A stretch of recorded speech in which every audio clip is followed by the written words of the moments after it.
고린도전서 1장 17절부터 22절까지. 내가 명하는 이 일에 너희를 평상하지 아니하나니 이는 저희의 모임이 유익이 못되고 도리어 괴로움이라. 너희 중에 불량이 있다고 바라리노니 너희 중에 평강이 있어야 너희 중에 옳다 인정함을 받은 자들이 나타나게 되리라. 너희와 함께 모여서 주의 만찬을 먹을 수 없으니 이다 먹을 때에 각각 자기의 만찬을 먼저 갖다 먹으므로 어떤 이는 시장하고 어떤 이는 취함이라. 너희가 먹고 마실 줄이 없느니라. 너희가 하나님의 교회를 없이 여기고 인고한 자들을 부끄럽게 하느냐. 내가 너희에게 무슨 말을 하여 너희를 칭찬하냐. 이것으로 칭찬하지 않노라. 아멘. 공대 교재 부분겠습니다. 2항과 3항입니다. 제가 2항을 읽으면 여러분 3항을 읽으시면 되겠습니다. 사람도 예외 없이 2항을 제가 읽겠습니다. 공대 교재 26장 2항. 공도들은 고백으로 시작했으니 하나님께 드리는 예배나 상호덕을 세우기 위해 행하는 여타의 영적 봉사에서 또 필요에 따라 힘이 닿는 대로 외적인 짐들을 더 들어줌으로써 거룩한 친교와 교제를 계속 유지해야 합니다. 이 교제는 하나님께서 기회를 주시는 대로 어느 곳이든지 주 예수님의 이름으로 부르는 모든 자에게까지 확장해야 한다. 한번 해주실래요? 그리스도와 우리는 이 교제가 그들을 어떤 방식으로든 누구의 시각이 일체하게 참여하게 하거나 또 어떤 측면에서든 그리스도와 공고하게 연을 확보한다. 이 두 가지 중 어느 하나라도 공정하는 것은 불경하고 명령되느니라. 또한 성도로서 서로 나누는 교제는 성도 각자 재산에 대하여 가진 권리와 교육과 함께한 제도함고 중요한 제도합니다. 네, 감사합니다. 오늘 이 항을 좀 공부하도록 하겠습니다. 이 항에 대한 성도에 일반적인 진술을 배웠다면 이제 성도의 비가가 뭐냐? 이 항에서 배웠다 그러면 두 번째 이제 이 항에서는 성도의 교제의 방법입니다.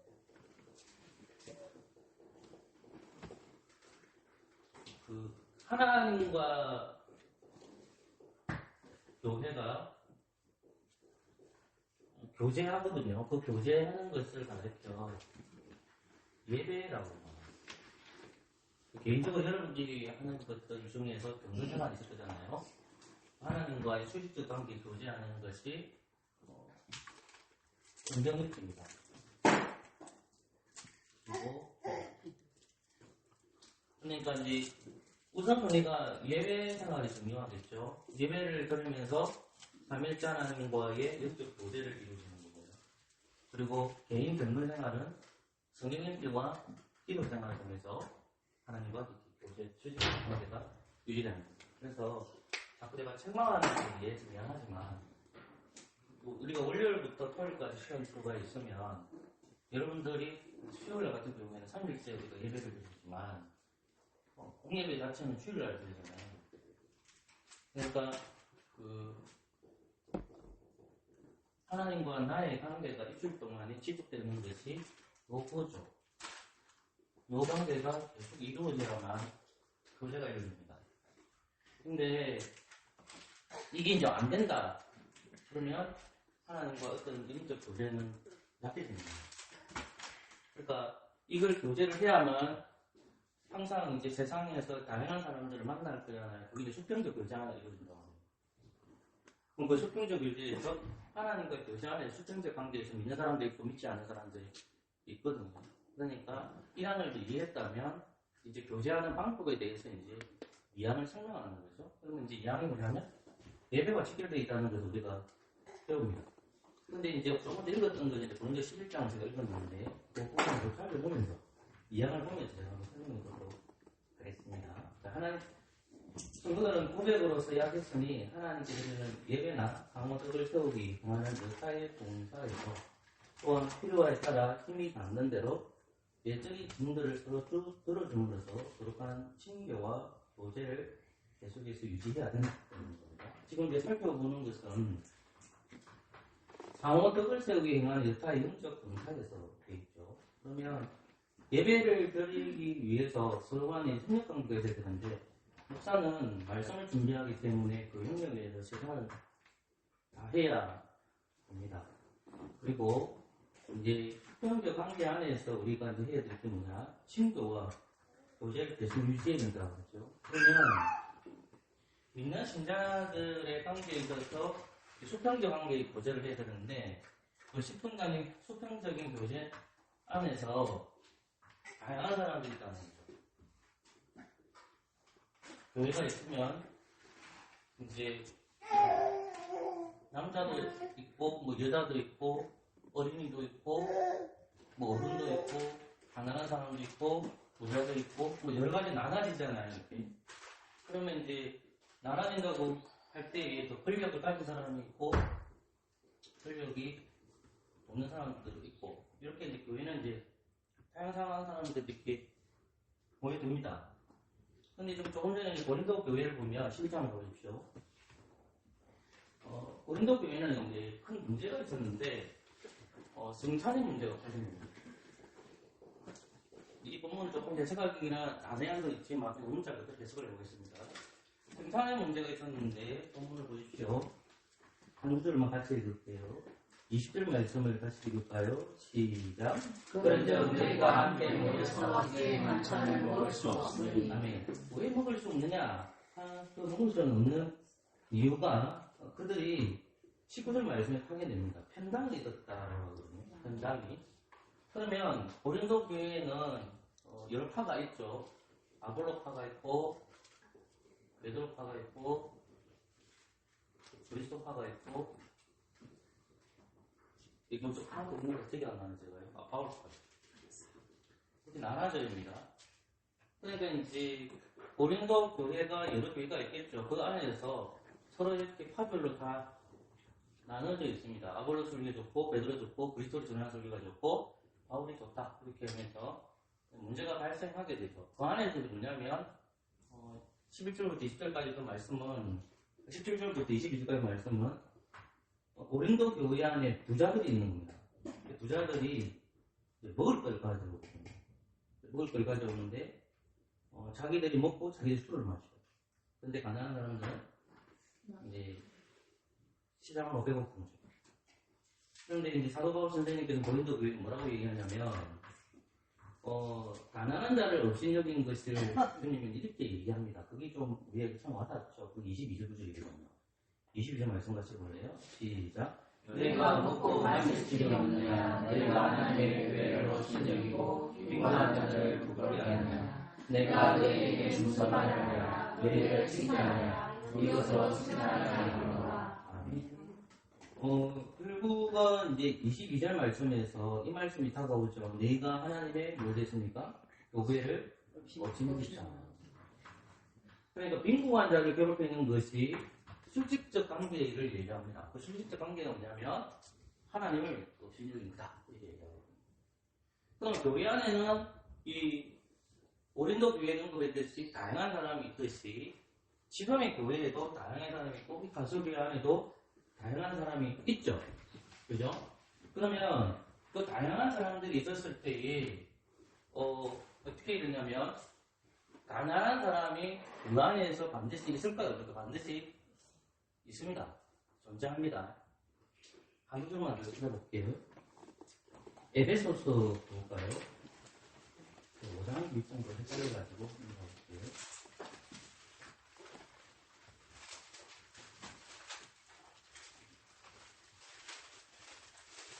4장 28절 어디요? 에베소서 4장 28절 뭐라고 했죠? 3장 28절이라서 4장 28절입니다. 시작. 도둑질 하는 자는 도둑질 하지 말고 돌이켜 빈곤한 자에게서 기대할 것이 있으려 신성으로 수고하여 선한 일을 하라. 그 에베소 교회 안에 가난한 사람들이 있었는데 일하지 않는 사람들에게는 절대로 도와주지 말라는 것이 이 본문까지 언급하는 거거든요. 교회 안에도 게으른 사람이 분명히 있을 수 있습니다.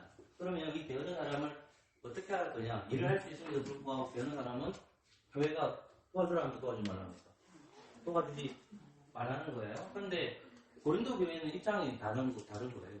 그래서 빈곤과 자가 있으면 너희들이 어떻게 해야 되냐? 뭘 지어주냐면 서로의 짐을 들어주라는 거예요. 이 역설이 중요한 말입니다.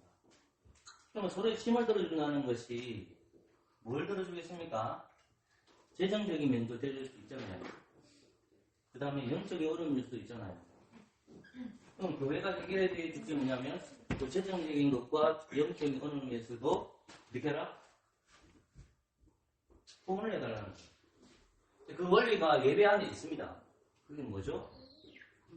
그게 헌금입니다. 헌금은요, 평등하는 원리가 있거든요.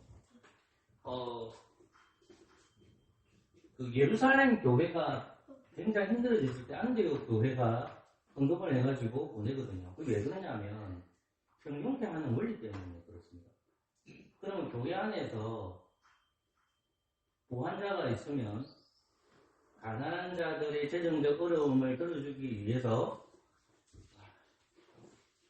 헌금을 많이 해야 됩니다. 제 말이고 지금 제 말이 맞을 때마다. 그리고 이거는 공적으로 하는 거지만 사적으로 아무도 모르게 오른도 왼손도 모르게 가난한 사람이 있으면 어떻게 될까? 그것을 무제비로 여러분 나름대로 지출을 해야 됩니다. 그러면 우리 교회에서 여기가 있으면 우리 아이들이 어떻습니까? 부재 대상이잖아요. 그러면 돈을 가지고 있는 사람들은 어떻게 해야 돼요? 아이들을 위해서 옷도 사주고 옷도 사주고 그러는 거예요. 그런 겁니다. 저 짐을 들어주는 거예요. 그래서 교회 안에 가난한 자리 있으면 모른 척 하지 말고 서로의 짐을 어떻게 하라는 말입니까? 나누라는 거예요. 그래서 뒷구절에는 이렇게 돼 있죠. 신교와 교제를 계속해서 유지해야 된다 그랬거든요. 사도행전 2장으로 가볼게요.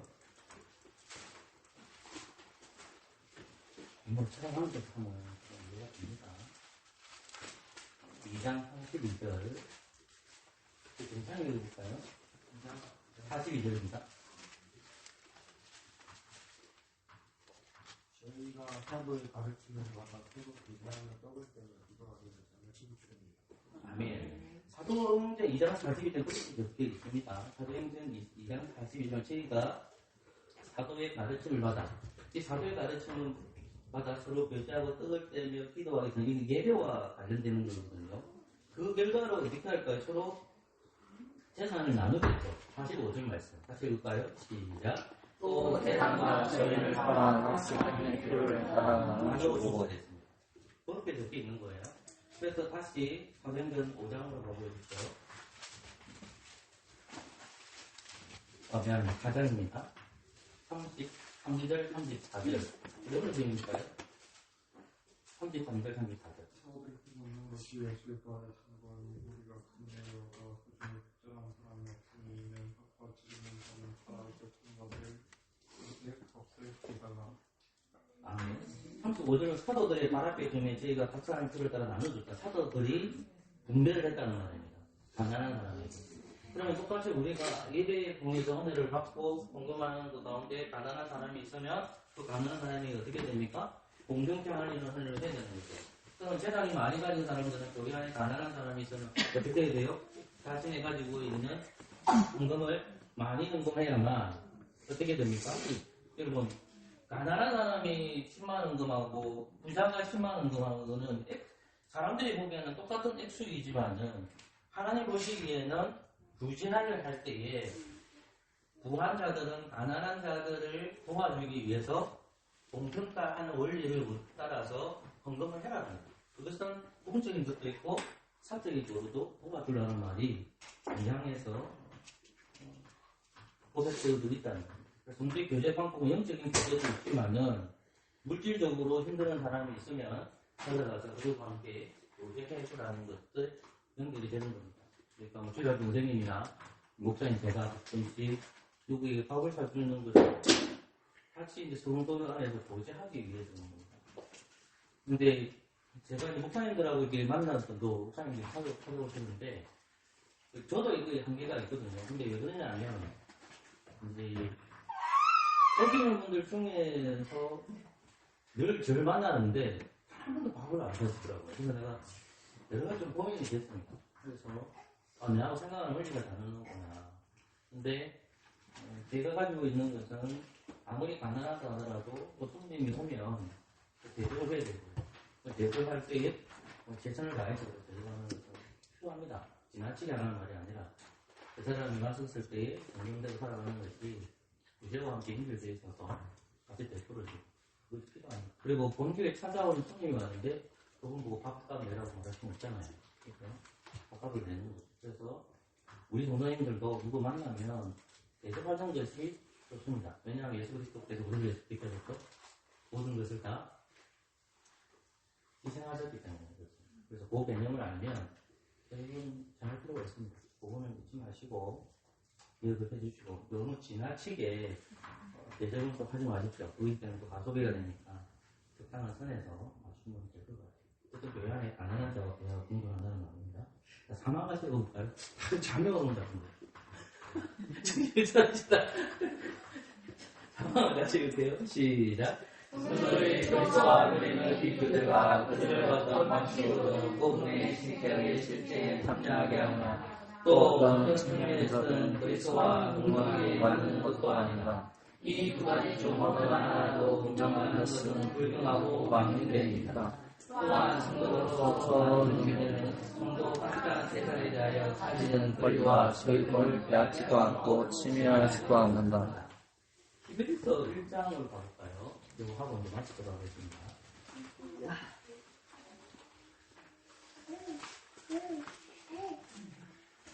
자, 일단 7절 구절 같이 8절 구절입니다. 히브리서 1장 7절 구절.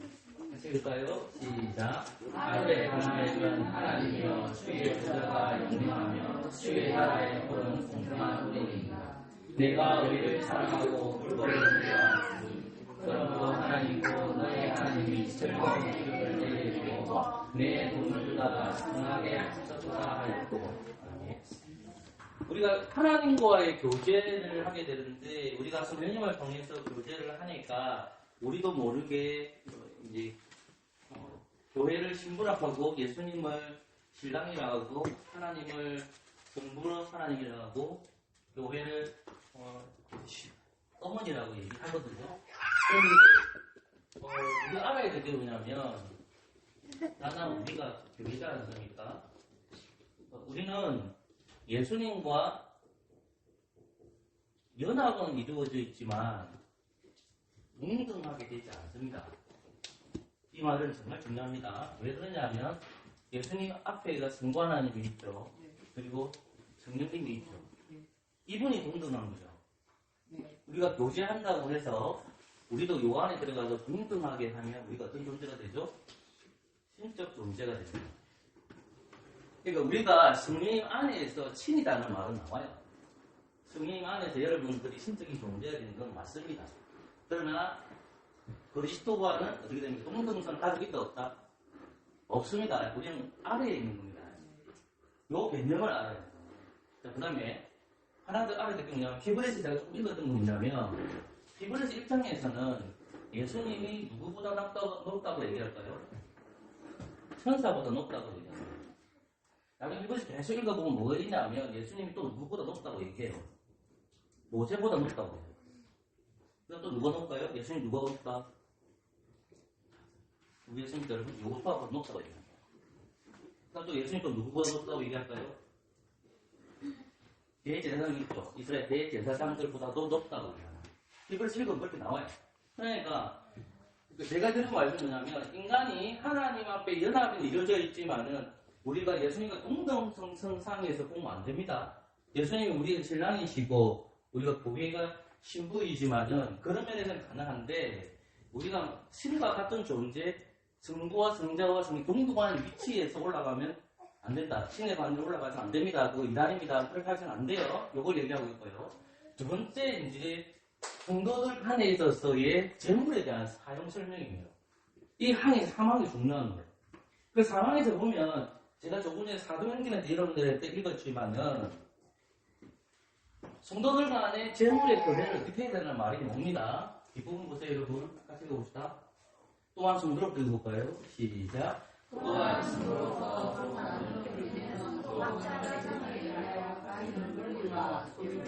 그렇지가 못지요. 이 성도로서 서로 나누는 교제는 성도 각자 재산에 대해 가지는 권리와 소유권을 빼앗지도 않고 침해하지 않는다. 사도행전에 보면 아까 2장이나 4장에서 보면 예루살렘의 교회가 자신이 가지고 있는 재산권을 하나님이 내어놨단 말입니다. 그것이 사도들이 강제로 강탈한 게 아니에요. 그들이 자발적이고 하나님의 은혜로 내어놓은 겁니다. 그러니까 교회가 그 재산에 의해서 강탈할 소유권이 있다 없다? 없습니다. 그럼 성도가 자발적으로 하나님의 은혜로 하는 거잖아요. 교회가 그걸 강권적으로 이야기하면 될까 안 될까요? 절대로 안 됩니다. 그러면 각각 개인의 재산이 있잖아요. 그죠? 근데 이 재산을 가지고 있는데 교회가 이 재산을 강탈하는 것은 성경적이지 않다고 얘기하는 거예요. 두 번째 드리고 싶은 말은 아무의 성비들은 A라는 분이 있고 B라는 분이 있는데 저는 두 분 간의 재산 거래를 하지 말라고 합니다. 내가 나는 말을 하면 동거래 하지 마세요. 동거래 하는 그 순간에 안 좋아요. 그래서 누가 교인이 돈 빌려주려고 그러면 반드시 목사에게 허락을 받았어요. 그 돈을 빌릴 때는 그리고 그 돈을 빌릴 때 있었을 때에 만약에 빌려주는 사람이라면 돈 받지 않을 생각을 하고 해야 돼요. 그러니까 그거 아닌 이상은 동거래는 절대 하지 마세요. 하시면 안 됩니다. 그래서 제가 아는 목사님을 자꾸 얘기해서 성도들도 나쁘고 계십니다. 자꾸 저랑 같은 분은 목사님이 그러니까 강원도에서 목회하는 목사님이신데 제 동기가 저기 올라갔어요. 근데 그 목사님이 있는데 그 목사님이 교회에서 징계받고 나갔어요. 왜 징계받고 나갔느냐? 주식을 한 게 아니에요. 주식보다 어떤 게 뭐죠? 건물 감독입니까? 근데 아무도 안 하니까. 주식 말고 예? 거의 아닙니다. 건물 거래는 있는데 그걸 갑자기 내 생각이 안 납니다. 그 거래를 했는데 교회 재산까지 들어갔어요. 그래서 거기 이제 교회 빚이 얹고 이 사람은 사임하게 됩니다. 그러니까 이제 심지어 목사도 그러는데 성도님들도 그런 게 있을 수 있잖아요. 그런데 이 목사님이 누구에게 손을 떠받쳤을까요? 당연히 성도들한테 돈을 빌렸어요. 이런 불쌍해요, 그냥. 그럼 이게 누가 아픈 거예요? 주님 몸된 교회가 아픈 거예요. 왜? 자꾸만 물질을 만능주의가 되기 때문에 목사들도 어디 관심이 가냐면 물질에 관심이 많은 거예요. 왜? 그 좋은 차 사고 싶으니까. 그런 게 있다는 겁니다. 그런데 교인들 재산권을 교회가 인정해줘야 되고 교회가 그것을 강탈해서는 안 한다. 그리고 교인들끼리 재산을 인정해야 되고 서로 간에 교제하는 거는 괜찮지만 만약에 돈을 빌려주는 관계는 웬만하면 하지 말고 혹시라도 할 경우에는 당의 허락을 받아야 되고요. 돈을 빌려주시는 분은 돈을 안 받을 생각을 가지고 돈을 빌려주지 않는 겁니다. 그리고 이것을 아시는 분이 이용해가지고 성도들한테 돈 관계에서 또 안 되죠. 그렇게 악의를 가지고 하지 말라는 거죠. 그래서 그 측면에서 성도의 교제가 흥청하기를 좀 그렇기도 하고 우신 하나님 돌아가는 발걸음을 지켜주시고 하나님의 뜻 가운데 살아가게 하여 주옵소서. 예수의 이름으로 기도합니다.